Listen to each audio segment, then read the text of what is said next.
So glad I'm doing this with you and not oh yeah, this could be something.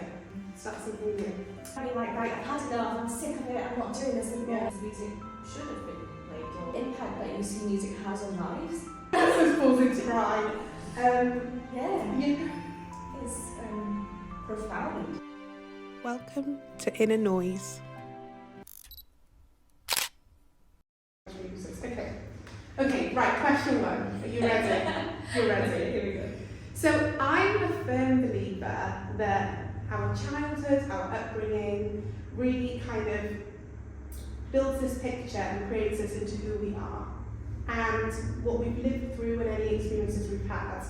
And I'm just wondering if you wanted to just share some stuff about you when you were younger and your upbringing and kind of have a little chat about your early career as a baby musician.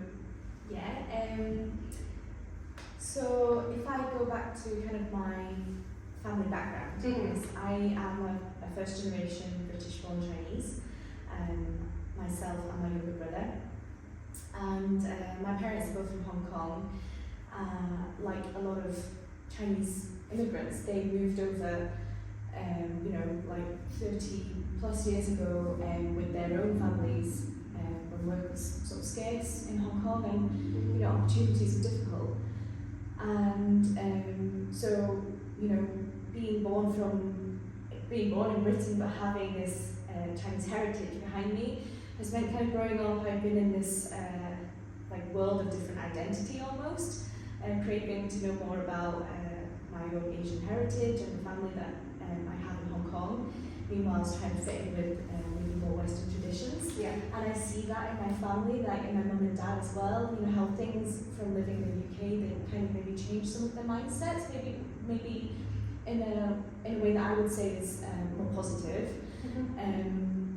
So I kind of grew up in a Chinese takeaway restaurant background, and I remember British culture, let's be real. Yeah, everyone loves Chinese food. Everyone loves a Chinese takeaway. Sesame prontos. Yeah, what else? Bag of free prawn crackers. Bag of free prawn No one's crackers. turning their nose up at that either. People only got them when they were like regular customers though sometimes. Did they? No, I think ours was if you paid over a certain amount. And of course everyone would make it up so they got the bag of crackers, even though they probably didn't want them. Loyal customer. Loyal customer, yeah, exactly. And I remember sort of growing up around, food predominantly, which, in Asian culture is huge as well, where, social events, gatherings, it's kind of all centered around food. But, when you're growing up in an environment when your parents are working there as well, you think that's being quite a normal way of living.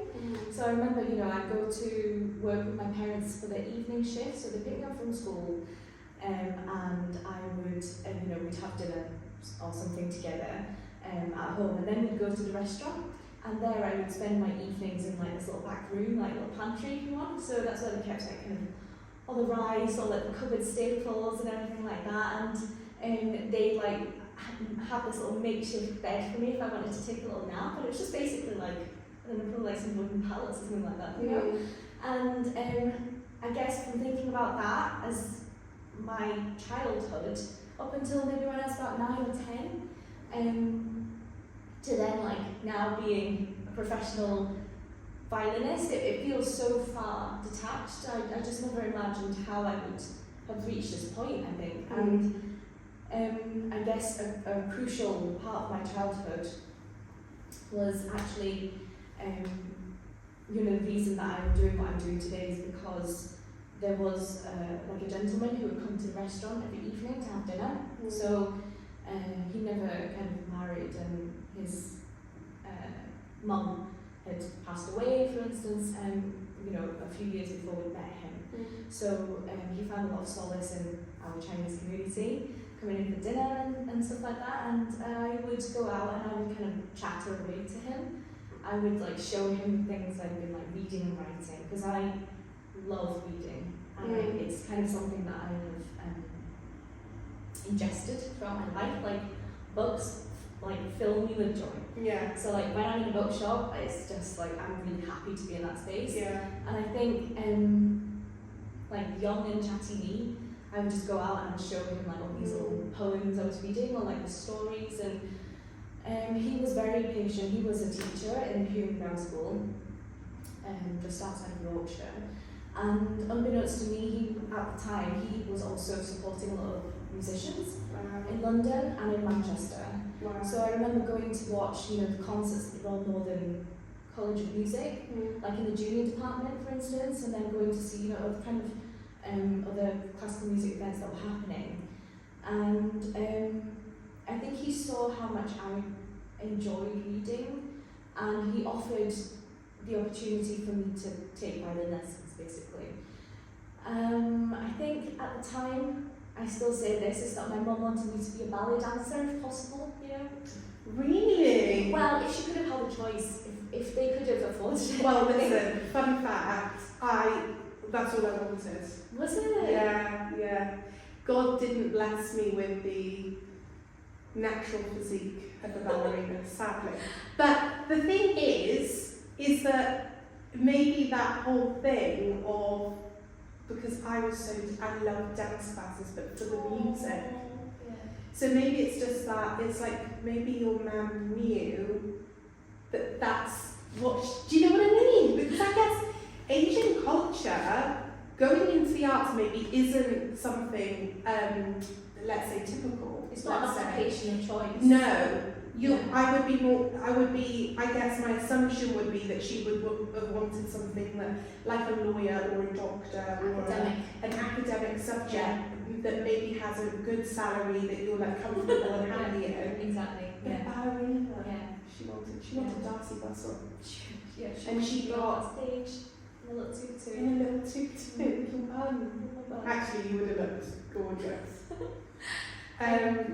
So I think it's, growing up, I won't go too much into it, but my own family background, having, knowing that my parents have worked really hard to have the life that they have now, and, in my upbringing, as a child, you kind of know that you're not well off, you're not from riches, so when someone offers you an opportunity that you probably wouldn't have been able to afford, like my parents took it, and I think they were just like, oh yeah, she can just, be like an extracurricular activity or something, And Stephen Bell was his name, and there is a charity named after him now. It was kind of his legacy, the Stephen Bell Charitable Trust, and it awards scholarships for people studying towards postgraduate courses at Conservatoire. I think, kind of without this first, initial proposition, I honestly would have no idea how else I would have entered into music, to be honest. And I think that kind of everything that followed on from that, when you're young, you don't recognise what a huge, huge gift that is when someone is offering you that. And I think now when I look back, I wish, he was still here. So he passed away just before I started the Conservatoire in 2010. Wow, okay. So, there are so many aspects of my career and my life that I really wish I could be like, oh, I wonder what you'd think. He's thinking of it, yeah, I see what you mean. So, just before my 9th birthday, here I am, starting violin lessons with a teacher called Ralph Barker from the Kirklees Music School. I remember going around his house, and I think one of the first things he taught me was actually not to not to take the violin on the road yet. I think it was actually how to open a music stand, which is, quite important. The thing is, I'm screwing my face out, but actually those hours of, just breaking them actually in music centre, just be like, oh, sorry, I can't actually. Well, they're all like twisted. Yeah, it's all twisted. Like, so actually, he knew the skills that we knew, the fundamentals. He was an amazing teacher. He is an amazing teacher, and I had all of my lessons with him actually before I came to Conservatoire. So I'd only had one one teacher, and I think that's kind of shocking for some people to hear that in some ways, because I think it's quite rare to only have one teacher taking you from beginning until you're going to advance to higher education. So we had a good sort of teacher-student relationship, and I remember going to lessons, he would kind of try to inspire and motivate by talking about his own experiences, the things that made him come alight. So he loved hill walking, he loved mountaineering, he loved cooking, he loved making like curries, and for me, I love food, and so hearing these different metaphors or analogies and things like that, I was able to be engaged and kind of see another part of somebody else's life that had come to teach me and give me. I just think that's so important though, isn't it? Because it comes back to making it relatable and making it not something, especially as a child starting as well, that it's something that is just, it can be all-encompassing in your life, do you know what I mean? And I think just having those conversations, it just makes it a little bit more personable as well. Because I don't think all teachers are like that, for sure. It's very much like you're learning from me, so listen. He was, so dedicated to my learning, and I think I have always been quite a good copycat. So as a student, I would be very quick to take things on and to learn them, but also equally quick to be frustrated when I couldn't do something like immediately or like almost immediately. And I think I remember sort of my mum asking my dad like, why did you make your daughter cry like during practice again in Cantonese? And my dad's like, I haven't done anything, like she'll just cry on her own accord because she can't do it. And I remember sort of frustration, like threatening every time, being like, right, I've had enough, I'm sick of it, I'm not doing this anymore. This is better off as a tennis racket, and just kind of having the tantrums when I couldn't do the skill that I was meant to be practicing. And I think, if anything, it made me quite an efficient student, because I would say that's quite a unique quality also, because to be honest, most children really struggle with the practice element, right? They're not maybe approaching it in that way. It's more of like a task that they need to do, rather than feeling like you're not doing it well, kind of thing. Do you see what I mean? That having that kind of like approach to it, I would say. I think probably coming from my mum, who's quite a perfectionist, she likes things to be of high quality, and she wants to know that she's done her best, and I think I take that work ethic a lot from her. And also my dad as well, he's always said to me like, don't give up, like never give up, Kat, just do it again. And it's kind of having the yin and yang of that of my parents. My mum is perhaps more of a stern, like the stick, and my dad who's maybe more of the carrot, and trying to find like the balance between both. And obviously when you're younger, you don't know these things about your own personality traits, so you just assume, oh God, like I really want to do it, and I want to do it now, and I'm not willing to wait, I want to be, impatient with it, or whatever. So that was kind of my practice and my life. But I would say another huge part of my childhood music education was going to youth music centre. That's exactly what I was going to ask you. How integral was youth music making to, I guess, if we just lead into kind of your early career then, is how much did that impact you?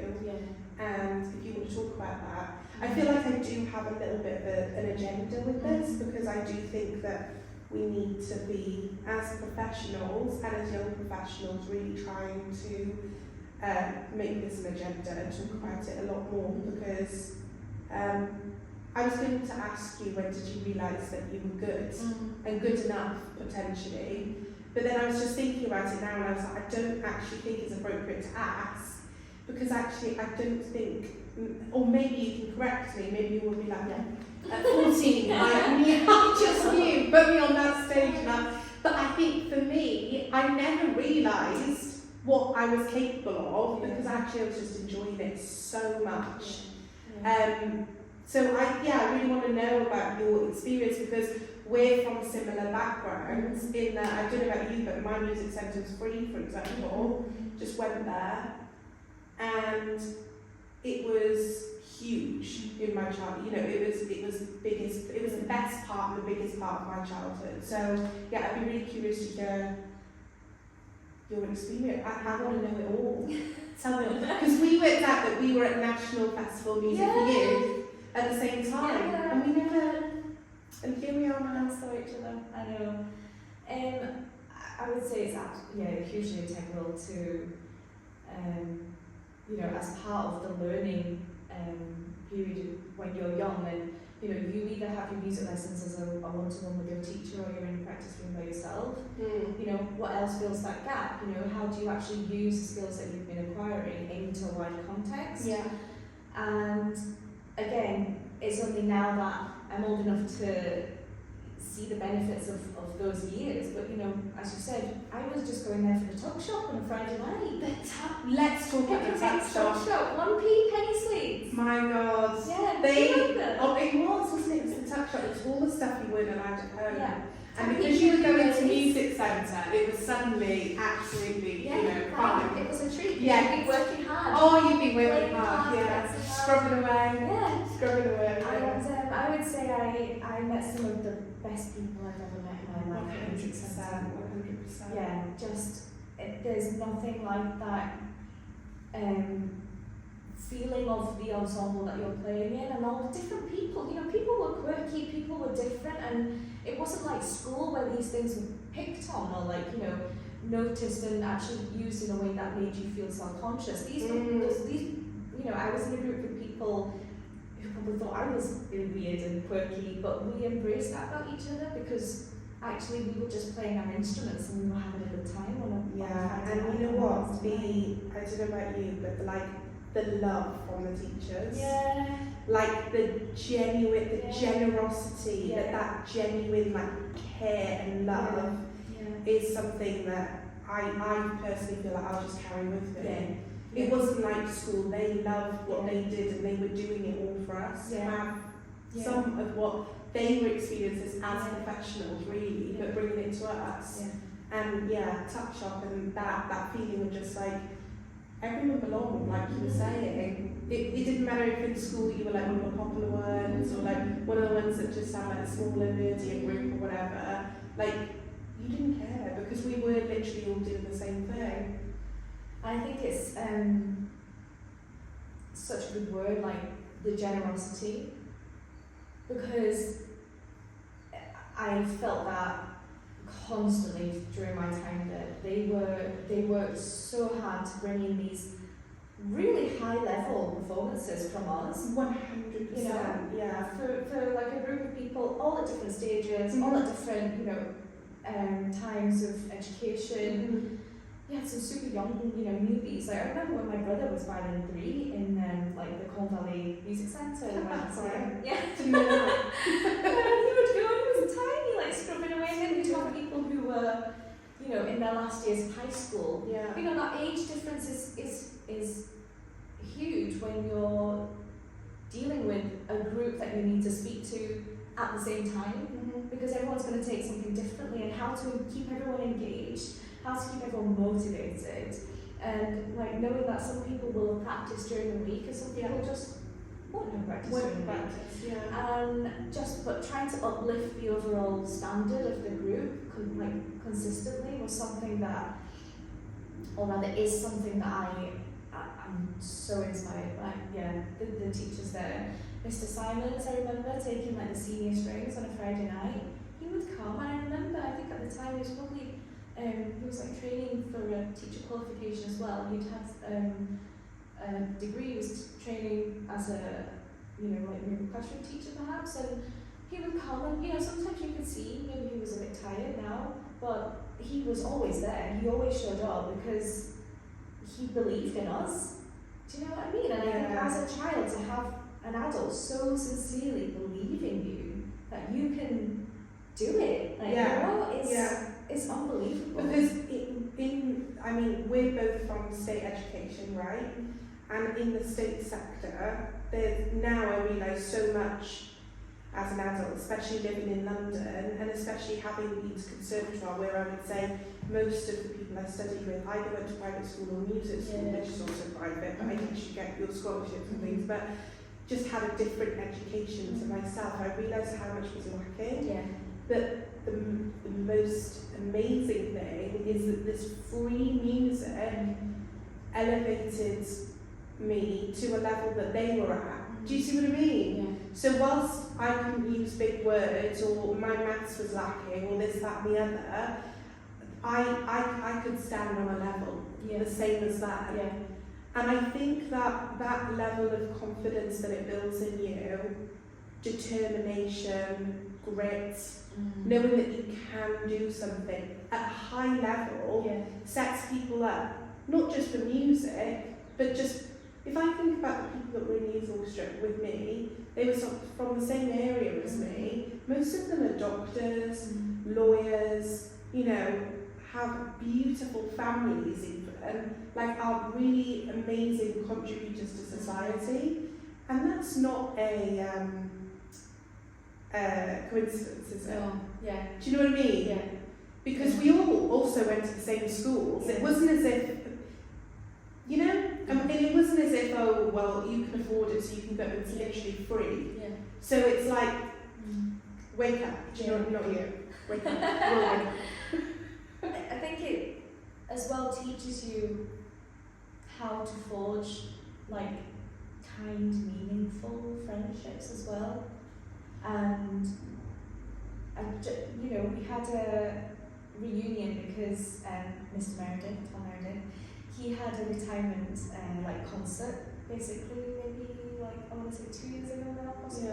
Maybe it was last year. Anyway, he was conducting kind of his last formal youth orchestra concert, and it was in Huddersfield Town Hall. Did you know the amount of people who came back to play in that concert? It was just emotional. God, I'm a little bit emotional now, but because you see the impact that this has had on people. That's right. But it's true. Like the impact that you see music has on lives is it's That's what's causing to cry. It's profound. And because I'm not going to my school, my secondary school reunion. Exactly. Let's have it right. That's true. Like any other reunion that has been kind of organised, I've always kind of been like, you know, that's kind of that. But you know, to know that I could be home and like be a part of this, I was so wanted to be a part of it. And even people that we had not seen each other for years, we're all living in different parts of the country, we've all moved on, we're doing different things, you know, to see them again and actually to feel that warmth because of the years of connection and friendship that were cultivated during our time together is really wonderful. Like it's, you know, there's no camaraderie like it. No. Yeah, because you're growing up together. Like you're growing into the version In a of really yourself. safe environment. Yeah. No matter where you're from. Yeah. Or what your background is, or what your family background is, you're safe there. And I think for children that is absolutely invaluable, isn't it? And to create that community. So, small pause just to gather our tears.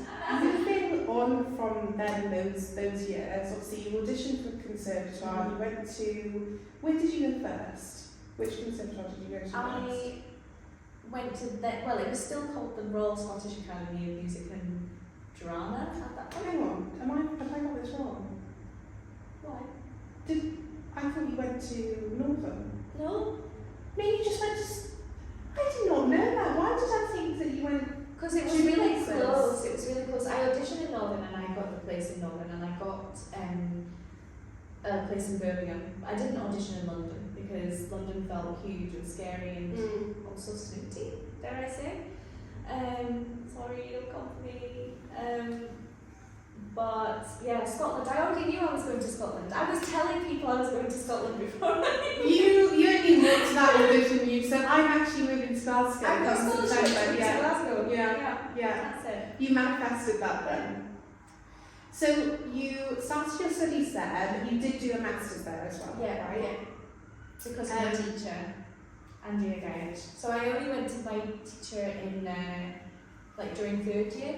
I was kind of, flitted between a few teachers in my first and second year due to, kind of drama in the department. But Andrea Gage, she has been sort of the shining star for me in terms of my education in Scotland, I would say. Amidst all the drama, I remember being invited to go to Switzerland during my second year to study in Basel. I was like, no, I'm from Huddersfield, like I don't want to move to Switzerland, to Basel. But now when I think about it, I think, did I just not believe that I was good enough to be somewhere else to study, like so far away from my family? And would I take that opportunity now if I had been, given that proposition? And of course, like I'm not saying I regret any decisions, but it's just it would have been a different life possibly, or it would, who knows? Maybe we would have never met. We do keep saying this, but I think the universe wants what the universe wants. Yeah, that's true. That's you in Basel with me. Because I never thought I'd be on the Outer Hebrides. Not my words. Yeah, so third year, Andrea Gage, amazing teacher. Pedagogy, she is so devoted to students, and she has worked so incredibly hard as a professor, dedicating extra time. And just, total powerhouse of a woman, and so inspirational for me to have been her student. And actually even more of an honour for me is, being able to be like her assistant at St Mary's Music School, being her assistant at the Conservatoire, working with her students as well. And, just knowing that she has entrusted me enough to want to allow me this opportunity, I'm just forever indebted actually, yeah. Wow. Yeah. So, you've mentioned there now that you got your pedagogy yourself, got your that little side hustle. I shouldn't say that. It's just that many strings to your bow. Excuse the pun. But I was wondering, could you name some career highlights and maybe reasons why they're highlights? So I don't want you to necessarily say, oh, that solo debut, It doesn't matter if it's, highbrow or lowbrow. But some things that have maybe, they're highlights because they've been impactful for whatever reason. Yeah. I think I'll maybe start with one that's a bit more like on the surface enjoyable highlight is travelling, like touring travelling, like just little pockets of playing in countries, playing in concert halls where I never ever thought I'd have the possibility to visit, never mind, be working, be playing with, professional orchestra, and I am a part of that, places like going to Japan, going to do, smaller ensembles in like Canada and in New York, for instance. This for me has been like a career highlight in general, to be able to travel and see the world and experience the different cultures in these places. I would say that maybe another career highlight was being chosen as a Scottish Ensemble Young Artist, actually, when I had first graduated from my undergrad. I think I remember, or rather actually, Scottish Ensemble side by side in my second year was the first time I played with the ensemble. And the reason I auditioned in my second year was because in my first year, I had told a friend that I really wanted to audition. Right. And she said, a friend, and she said, are you sure? I mean, it's the Scottish Ensemble. I mean, you're literally in first year, there's no way that you would ever get that, you would get that opportunity. Like, there's, basically saying, there's no way you'll get that. And so I think I pulled out of it thinking, oh, she's probably right. Who do I think I am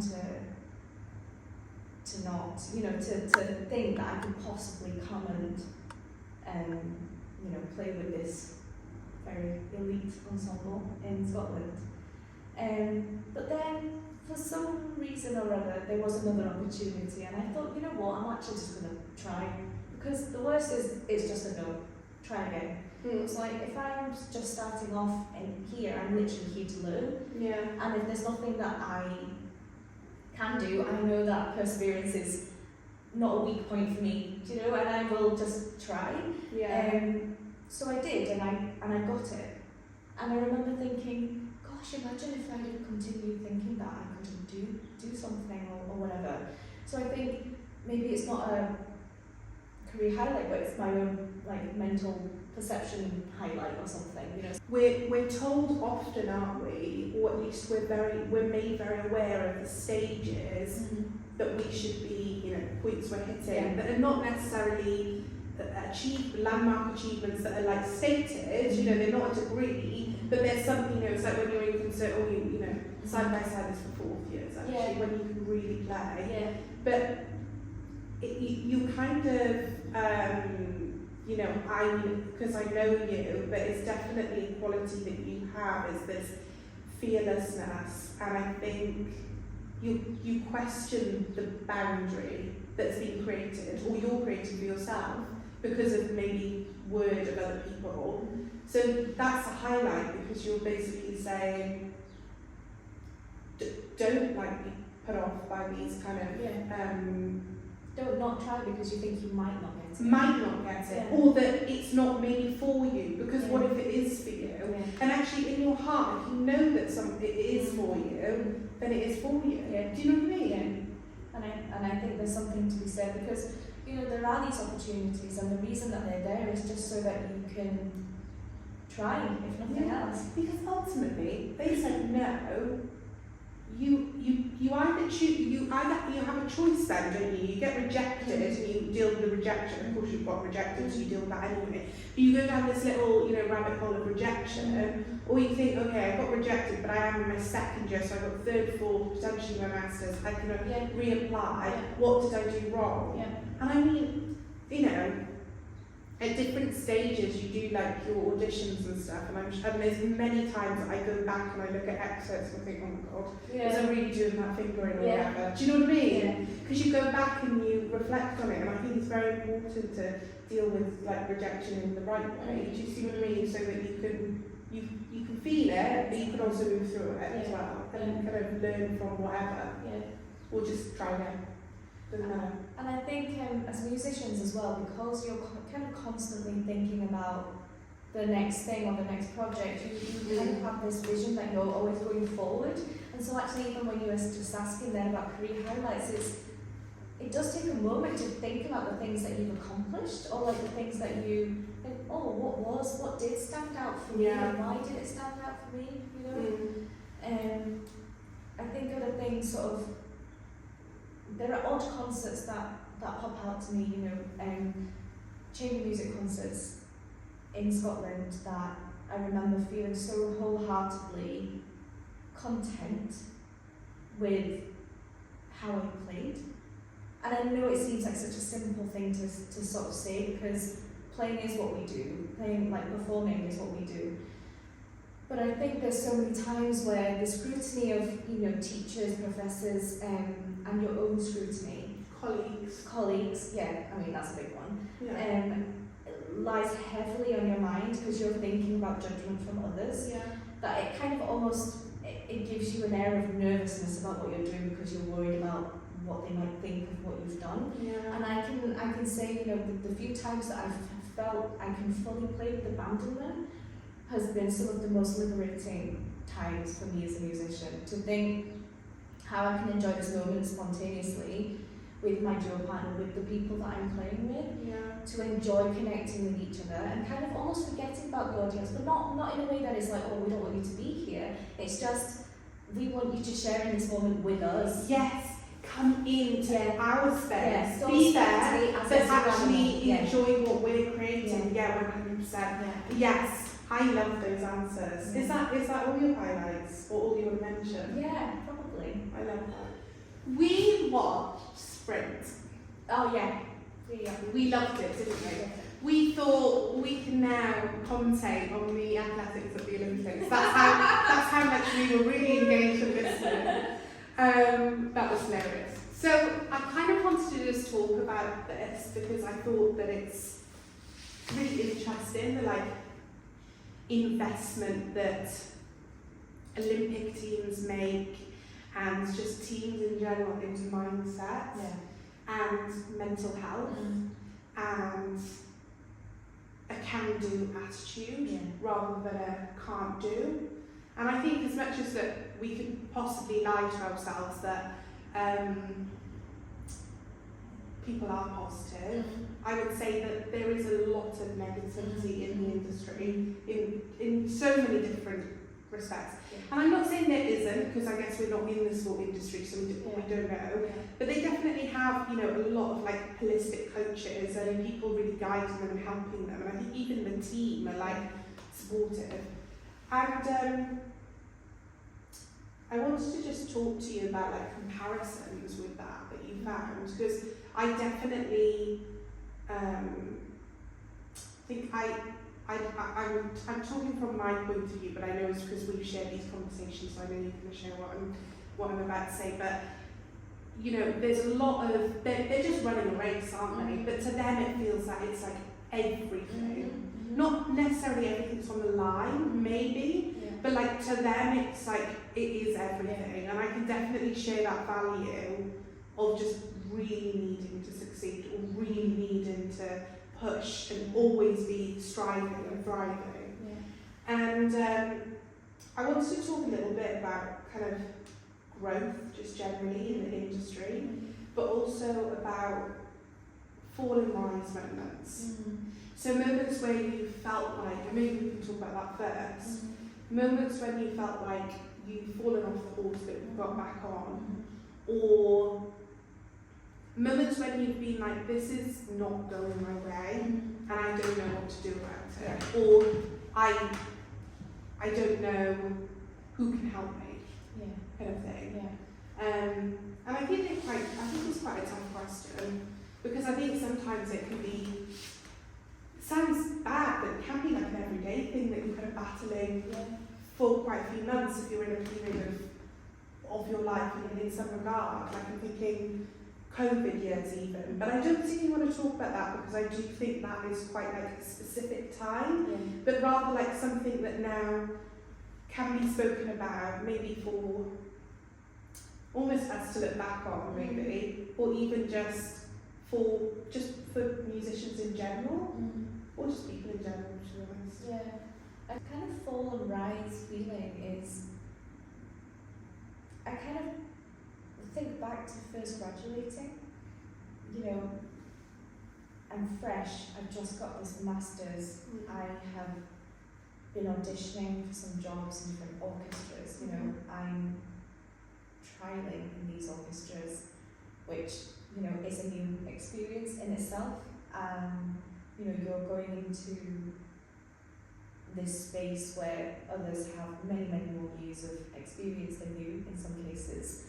And with that experience comes a certain expectation or a feeling of things having to be done a certain way or things have to be played a certain way. You don't know these things, so you're constantly learning. And I remember the first sort of while out, coming out of college, I just felt like I have to work harder than I've ever worked before, because this is actually my reality. It's not going into the RCS and doing my practice and then going to a lecture and then going for whatever. That's not reality. So how am I going to survive in this hugely competitive, but there's actually not,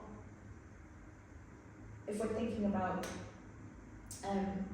more kind of normal jobs, occupations, when you're coming out as a classical violinist or even freelancing in some orchestras, and this is super vague, I know, but freelancing orchestras, possibly playing at events, weddings for instance, if you're lucky, Scotland, you might do some sessions, some recordings, or teaching, so there's a plethora of things that you could do. But say for instance, what if there wasn't an opportunity for you to go in freelance in an orchestra, because everyone has their own freelancers already, and to join into this like different pool, you have to, you know, first make yourself known, and then make yourself feel worthy of being invited into these spaces. So, you know, this feeling of rise and fall, I definitely felt like, you know, I had to rise, like I had to find my way in all of these. I see what you mean. So it's not necessarily a fall, a literal fall. It's actually a realization. Well, I'm at the bottom, and now I need to climb. Yeah. And you've already studied for X amount of time. You've already gone through a childhood of working and you know, like honing in your craft already. Yeah. So it's like now it's like, right, well now life starts, and now I really need to work. Right. And I think I knew from the moment I was in Scotland that I wanted to stay in Scotland, really. The only other reason I would have left was just to have the prestige of having studied somewhere else, right, without the actual inclination to study with a particular teacher. Right, sure. Just to go elsewhere. It's like buying a branded piece of clothing, isn't it? It's like saying, oh, well, I've got that. You know, that's an accolade, because people, I think, associate different places with a different prestige of like where you studied. And actually in the whole world of, you know, working as well, where you studied can sometimes come into play. Oh, well, they studied there, so maybe they're not as good as someone who studied there, for instance, if they're picking someone to play. So in you know, professional. And you know that I'm sorry. I will put my head above the parapet and I'll say it's not true. It's not true. Yeah. I'm sorry, it's not true. Yeah. It isn't. And I don't think that is because I would be real, like I've been graduated long enough now, if I thought that it was true, and I don't. Yeah. It's not because I have studied at one of those places. Yeah. And it's not to say that those people coming out of these places aren't absolutely phenomenal, but you shouldn't discredit the ones that aren't at the same time. Yeah. And I think, again, you know, I'm not taking it super literally in terms of the rise and fall, but the feeling that you're kind of always trying to build yourself up to then start to be able to make the choices about what kind of work you want to do. You know, what work stimulates you, what work is, you know, amazing money, but maybe not the most thrilling thing that you've ever played musically. You know? And all of these things come into play because when you're first just trying to, you know, make a name for yourself in playing and in teaching or whatever it is that you're doing, you need people to know you so that they can either recommend you or they, you know, or they can pass your name on to someone else who might recommend you, for instance. And I think for me, I am someone who really relishes being busy. I have in the past found it extremely hard to kind of relax, because I think even in my relaxing times I'm practicing for the next thing that's upcoming. So I'm still kind of involved in my work. And in recent years, you know, especially kind of maybe coming out of COVID, I definitely felt like, oh my gosh, I need to take everything again, I need to do everything. But actually it didn't make me happy in the way that I thought it would, because actually the security of having the work meant that it was taken away from my time with my family, my time with my husband, my time doing other things that I knew would keep me happier.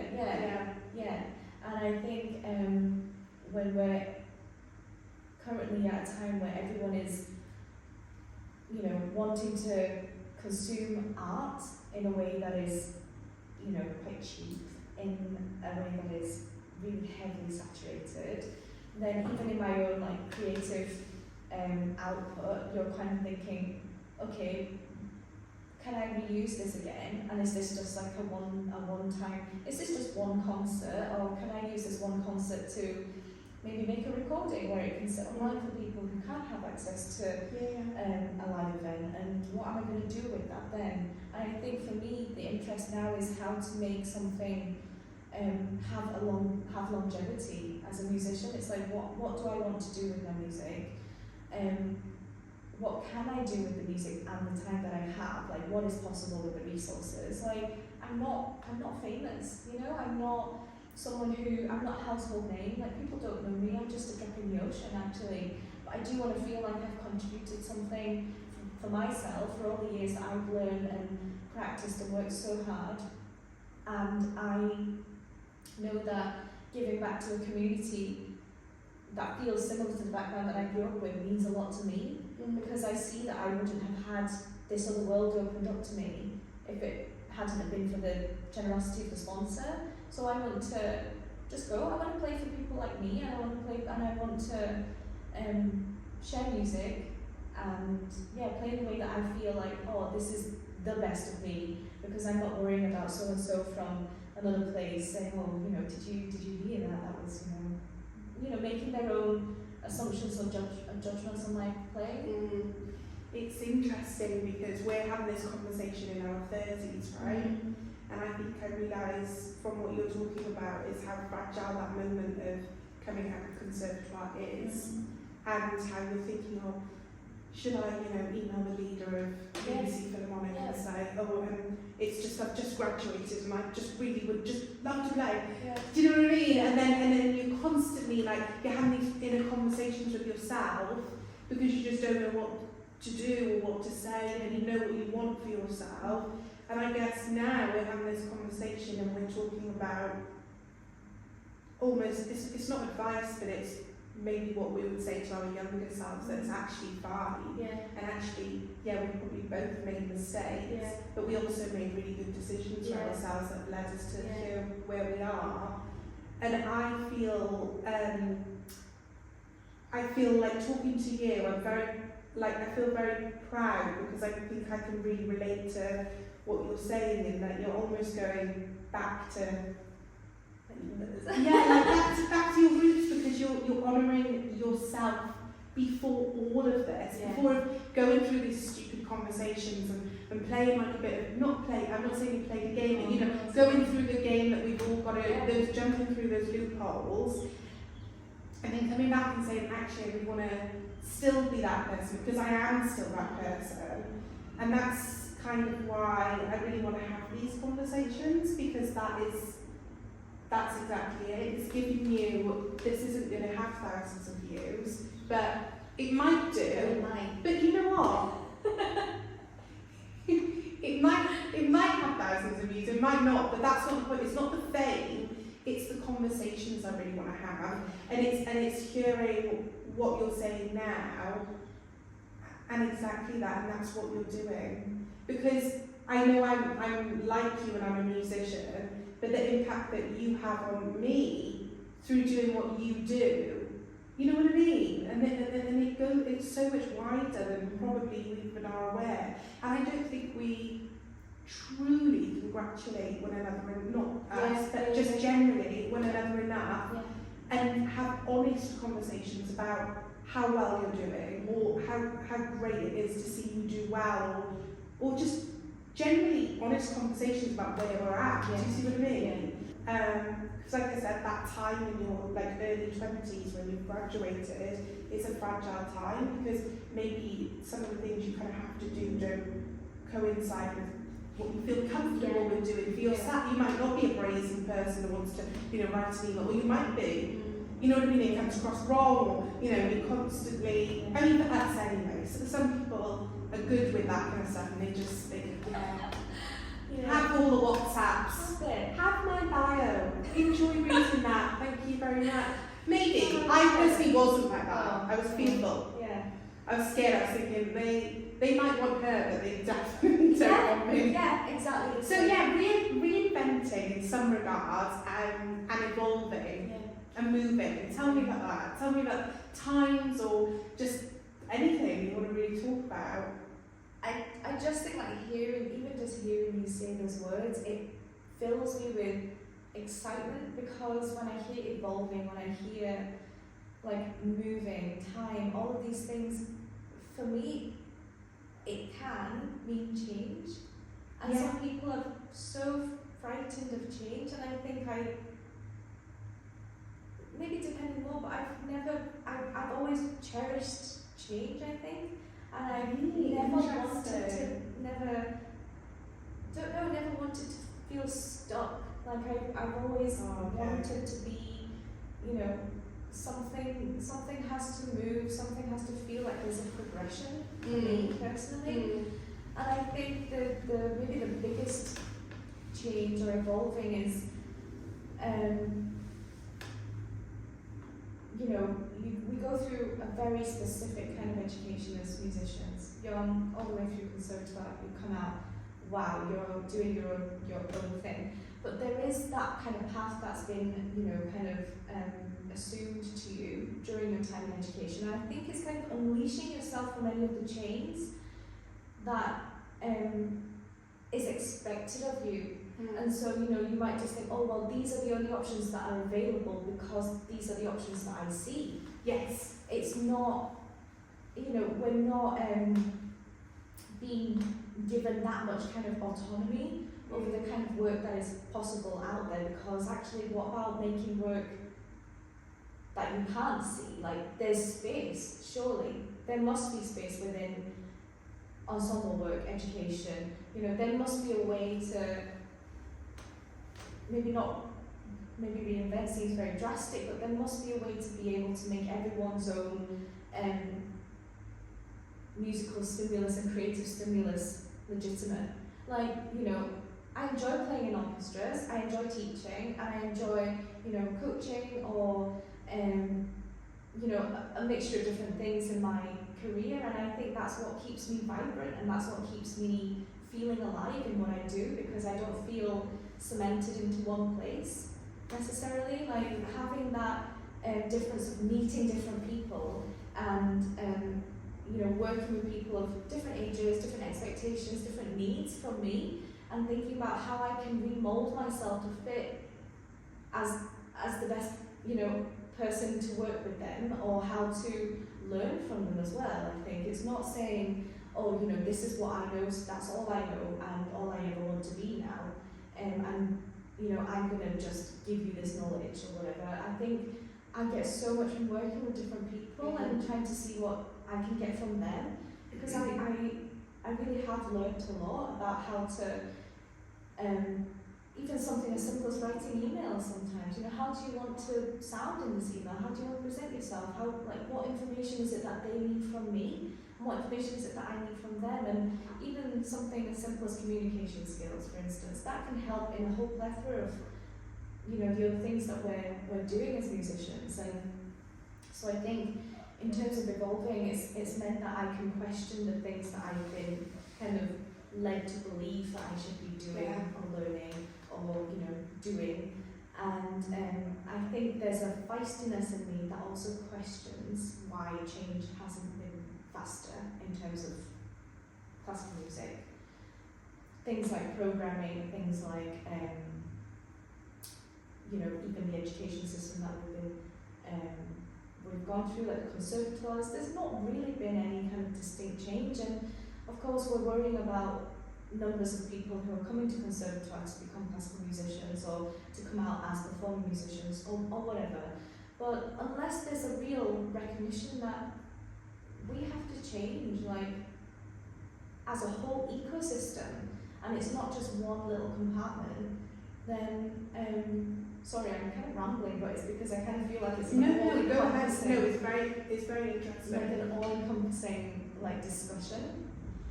And so I guess what I'm trying to say is that the change that I see in myself is that I'm more willing and ready to question things, and I want to be part of that change, so that it can just lead to more thriving, more like creativity and more excitement, without people thinking there's no funding, it's really competitive, there's no opportunities. There's all these kind of really difficult things happening in the industry, but actually as musicians, we're the ones who are skilled at our crafts. Like, we've been learning for years and years of our lives, to hone something in particular. So to then pigeonhole ourselves into a world that is so small and perhaps doesn't hold space for the things that we want to do just doesn't seem fair. And so I think I'm all about trying just to remold and see what is possible. I think that touching on the point of communicating points and talking about these things as well, is that I think that it's very easy to be quite aggressive with the facts of the industry. And when we're trying to explain it to those who don't understand, I think it's actually really important to be the balance, be the Libra, and to listen and see their point, because we know that within the country there is a problem with the economy in terms of the way it's distributed by the government into different sectors, and also just generally, you know, and why are people not coming to classical music concerts?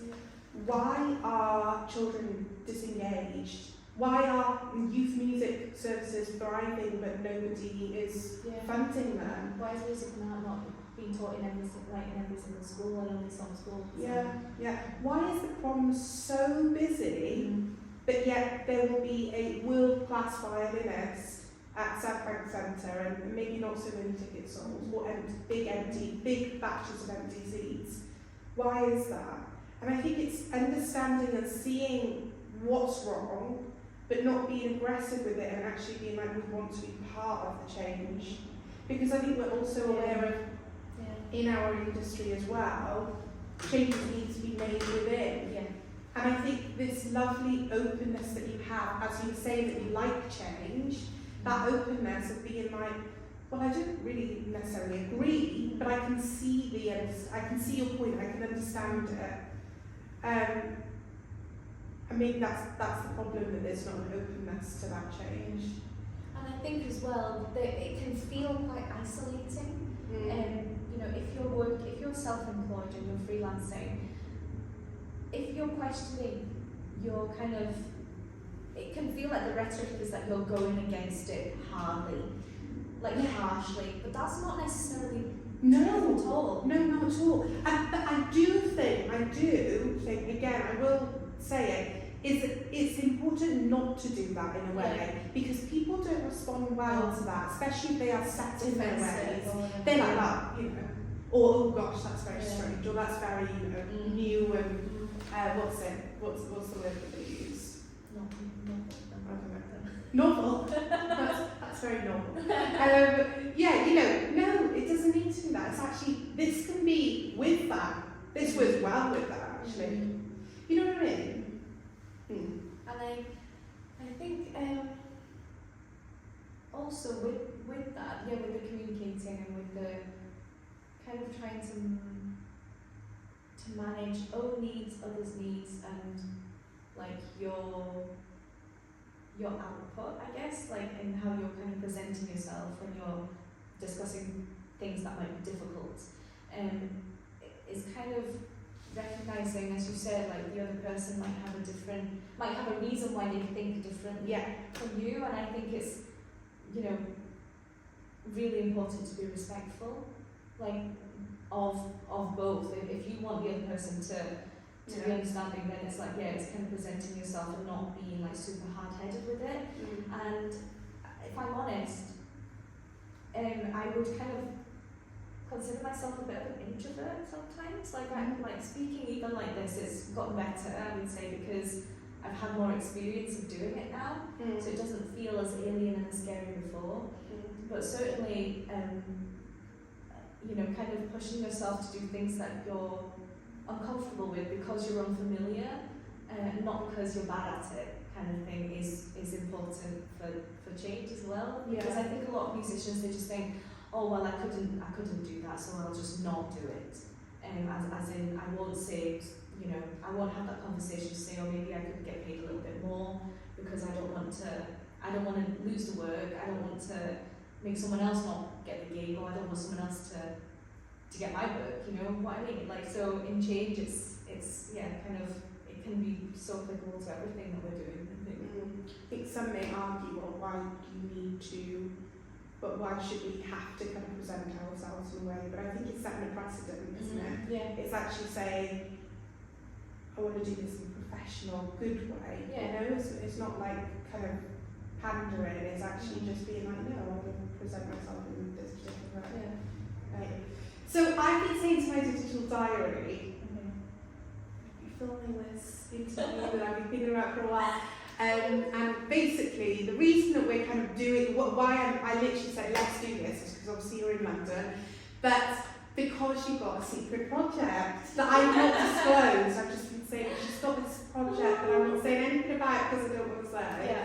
But you're releasing an album with Delphian, and I really just want to hear about that. Yeah. I want you to tell me about that album to start with, and I want you to tell me why, I've got some other questions, but Okay. why you chose the works you chose, Mm-hmm. or at least the composers you chose. Yeah. So it'll be 6 weeks on Friday since I recorded my debut solo album with Delphian, and it kind of does feel a bit surreal. I never imagined that I would ever have the opportunity to record like a solo album. Do you know, it's just kind of feels so far I removed. will be getting a signed copy for myself. That's us doing a giveaway. Really do the whole this morning. Meet and greet. Meet and greet. We're doing a meet and greet at HMV. Oh, Is that something? It is still playing. HMV? Yeah, it is. And it's an album of solo violin works. Nothing and less. Nothing less. It's featuring works by a Russian-Canadian composer called Sophie Cameron Eckhardt-Gramatté and a Elizabeth McConkie, British composer. Lovely. Yeah. And Sally Beamish. Amazing. Sally Beamish. You Yeah. do know Sally Beamish. And the reason I kind of chose these works is I really wanted to showcase sort of women composers who have written for the solo violin in a way that was virtuosic. So the caprices by Eckhardt-Gramatté are 10 solo violin caprices, and they're kind of based upon her life experiences from, you know, visiting Morocco, visiting you know, Spain, you know, these kind of countries she travelled to, all the way through to, you know, life events that were, you know, deeply sad. You know, the illness of her husband, you know, you know, kind of a friend who was very ill. And I think for me, like, music comes from a place of emotion and storytelling.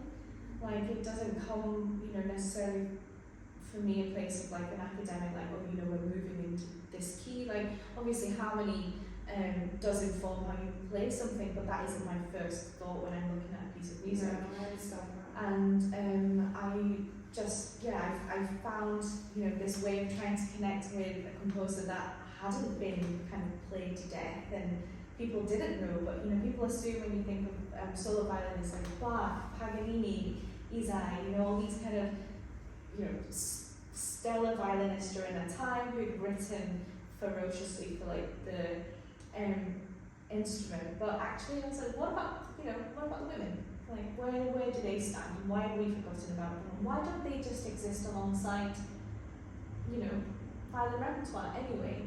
If we think about caprices as a way for utilising or you know, studying a skill or technique, whatever, then it's not about necessarily the performances of all of these caprices all the time. You know, it's just about putting them out there so that people know that they are available and this music should have been played or should definitely have been more widely heard, I would say. And the same for McConkie. I feel like she's been given a little bit more of a rejuvenation over the past few years. Of course, like her string quartets, I think she wrote 13 of them. You know, that's quite a few string quartets from a composer. You know, and she's definitely had her revival in recent years because it's a name that has really been popping up quite a lot. And I think, you know, like the radio has tried to have spotlights on certain composers. I think Rebecca Clark had a spotlight, McConkie had a spotlight, for instance. And I think it's good. Like, we're not saying, oh, you know, I should rephrase that. We're saying that this music deserves to be heard so that you can make your own decision on whether you like it. A lot of the repertoire that is, you know, played is stuff that has, you know, obviously been filtered through the sort of funnel of classical music. So people are like, oh yeah, I love that Beethoven and Roman play. Oh, I love that Tchaikovsky violin concerto or whatever, because it's just music that's being constantly streamlined. It's being performed live. It's being recorded, and there's you can access that music really everywhere. But I would also say that why have these composers, like, this is my question, like, why? And if I think we would be dishonest if we would just say, oh, the music's rubbish, that's why it's not been heard, because that's not the case. That isn't true. And if it is the case, then why are we giving them the revival now? I think the sense is that there were so many societal factors that do come into play when we're talking about programming music and music performance. Something as simple as sexism. Like, we're stating that these people weren't given proper accreditation or like accolades for what they did, because we didn't view them to be of an equal standing to a man, who would compose. So we have McConkie, and of course we're finishing with Sally Beamish, and this is a short piece by Sally, and she wrote it actually for Robert Urban, the cellist, and it's based on an Irish theme tune. So it's been transcribed onto violin, and again, it's like really 4 minutes short, like full double stops, kind of virtuosic playing on this theme tune. And I think for me, it really kind of cements that feeling of Sophie. I'm going to call them one of those names. Sophie, who has kind of been scrubbed out of history, but all of these composers were alive within the same 100 years span, like we're talking. So it's not like she was hundreds and hundreds of years ago. Yeah, it's not like she's, the 1600s, and poor her, poor Sophie. Yeah. No, she's she just was by candlelight, God forbid her husband saw her around it. Yeah, it's within 100 years. Yes, within 100 years. And I think it's important to showcase that this is the beginning. This is a composer who most people won't have heard, so therefore they won't have heard these violin caprices. To moving into a composer, okay, now we begin to understand McConkie and some of her works, because they're being played more regularly now. These are 6 solo miniatures, and again, she's kind of she's gifted them to friends, I think. And I'm in the middle of trying to research, who these people were and the connection that she had with them. And finally, we have, Sally, who's incredibly prominent. She is, a composer who is being played worldwide. And I think, just to say, look at this span, it's not that big. They've all been alive within the same period of time as each other, and yet, these differences in terms of stature and the popularity in which they've been played and heard is vastly different. So it feels, like a risk to put that as a first album, to be honest, because it's not something that people will be, familiar with, or necessarily think, oh, I can really, listen to that a lot, because it's solo violin music. It really is a whole album of that. So yeah, I'm really excited to see what's going to happen. But if nothing else, I feel an incredible sense of accomplishment actually for having done that, and I feel really lucky.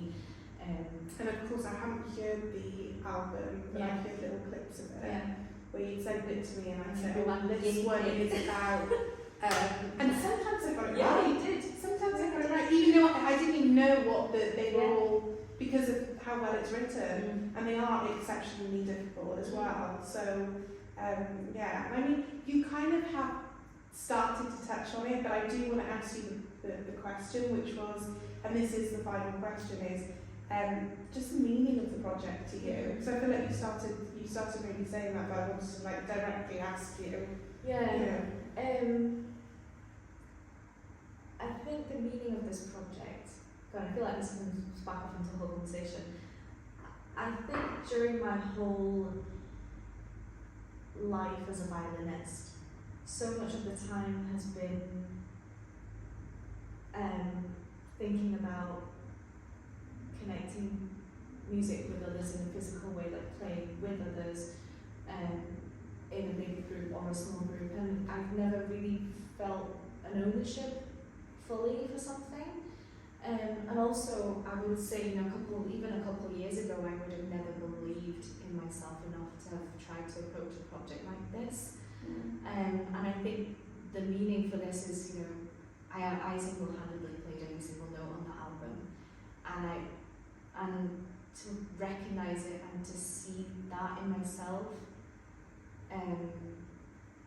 it feels huge. I think for someone who has, deeply struggled with feeling confident, feeling like I can do it all the time, and whatever. There has been a battle of, oh my gosh, am I good enough? Is this good enough? And can I do better? This constant feeling of, again, maybe because of the change, feeling like I can always do better. I can always do better. And actually recognising that this is where I am right now, and this is what I'm producing right now. Just to final thanks is, it's, Creative Scotland have funded this, and Delphian have sponsored me with this album as well. And I just think they believe in me, like they believe in little old me and what I have to say with my music and what I want to do with my output as a violinist, as a musician. And if after everything that's happened, like I still can't see myself as I am right now, then that's a huge shame. And I said that kind of internally to myself. It's like, meet yourself where you are now. Like, of course you're always going to try and work. Of course you're always going to try and be better. So you don't need to try and be what be that right now, because actually you might never be that, because you're always going to think of moving on and being something else.